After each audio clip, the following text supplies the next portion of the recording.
Hi, this is Jason with Violator Comics Collectibles, coming at you with another toy review. This time we're taking a look at the Star Wars The Saga series, Attack of the Clones, Tusken Raider female with Tusken child.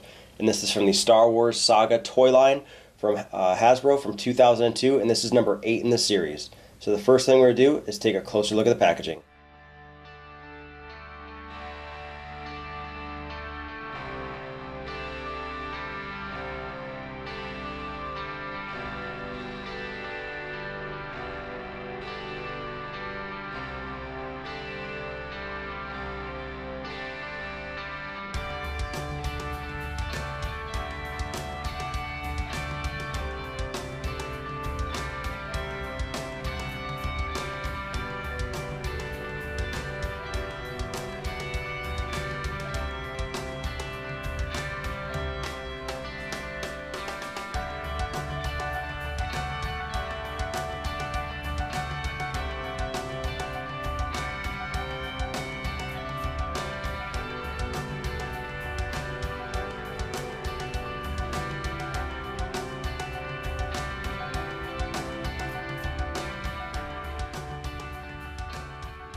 So taking a look at the packaging, standard Star Wars Saga series toy line packaging from 2002. You've got that blue background with the Star Wars logo on the top and the Skywalker lightsaber with, Luke holding it and from one of the original Star Wars posters. So I mean, looks good.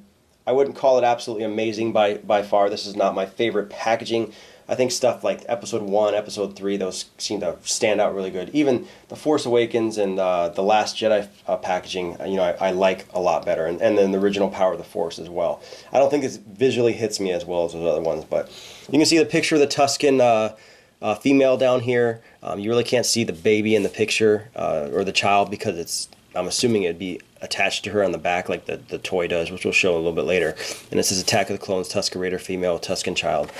Moving on to the back, just gives a little synopsis of the Tusken Raider, as well as it shows like a little pill looking thing on the left that says 02, because this came out in 02, and this is number 8 in this series, which looks pretty cool. And it shows you what the figure can do. This is supposed to put this toy line is supposed to put the action back in action figures. So a lot of the figures have like swiping action and different stuff like that, or more dynamic posing molded into it. This one does not. It just kind of has that child that fits into the back. But you can also see some other toys in the toy line. So pretty standard, like I said, nothing crazy, but let's get this guy opened up.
So getting this Tusken Raider female and Tusken child out of package, another really cool looking figure from the Saga series toy line for Attack of the Clones. Now, I don't think it's as detailed as far as the weathering is concerned, like from my previous review of the Tusken Raider with the Massif, but I don't know if that was done on purpose. The Tusken Raider males, go out more, I'm assuming, based on what I would figure that the females would stay behind. So, she definitely has that more like ornate, you know, headdress look to her. She's much cleaner looking as far as the weathering and stuff like that. So she's probably not seen a lot of, you know, battles or anything like that. But she still has that, I think it's called gaffy stick in her hands, you know, so she definitely can defend herself. But I mean, this figure overall looks really, really cool. I mean, the head looks really cool. I mean, it's something out of like a sci-fi crazy movie.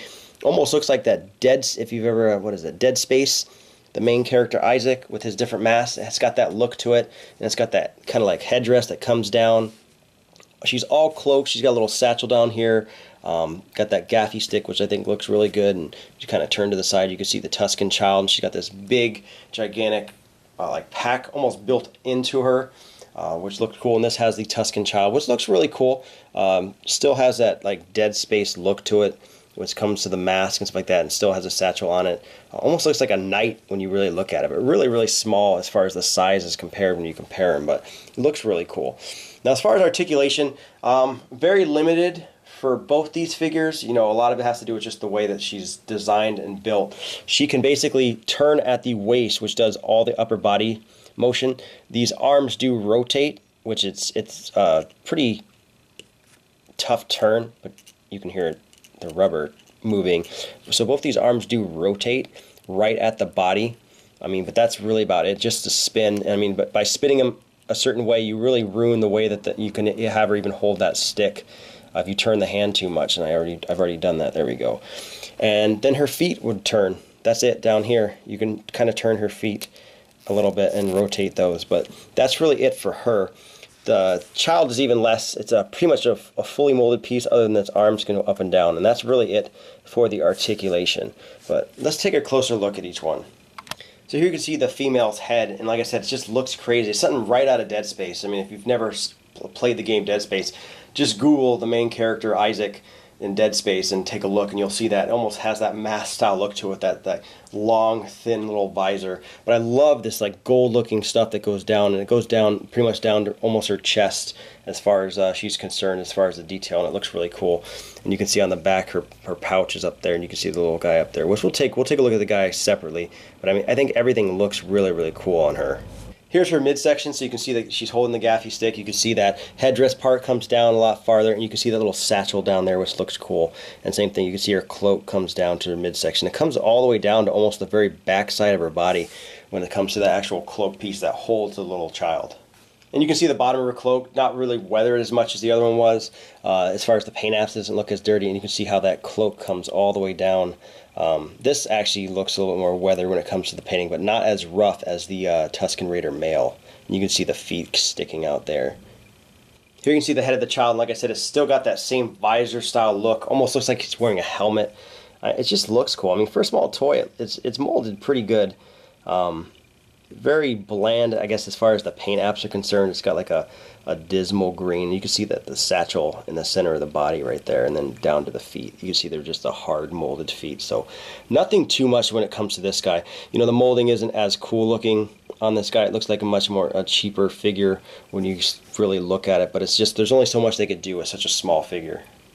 And for size comparison, here we have the Tusken Raider female with Tusken child next to the Tusken Raider with Massive.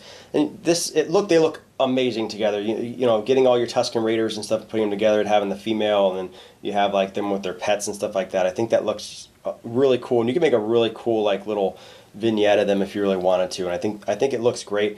You know, the gaffy stick is held by her pretty good. It actually did have a rubber band on here. It's pretty much disintegrated earlier in the video. I don't know if you saw it, kind of tumbled to the ground by her feet.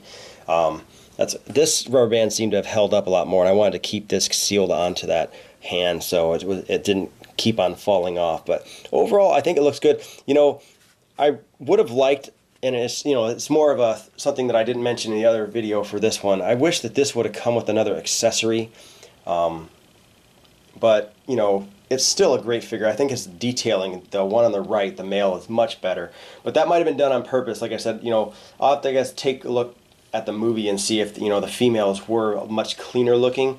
But it might be very difficult to see because that was more of like a sunset, almost night scene when Anakin attacked that the village. But she looks great. I mean, such a unique looking character. You know, it never ceases to amaze me how they create these amazing looking characters. I mean, some of them. Then there's characters like Jar Jar, which I just wish, you know, never existed or they changed the way he looked.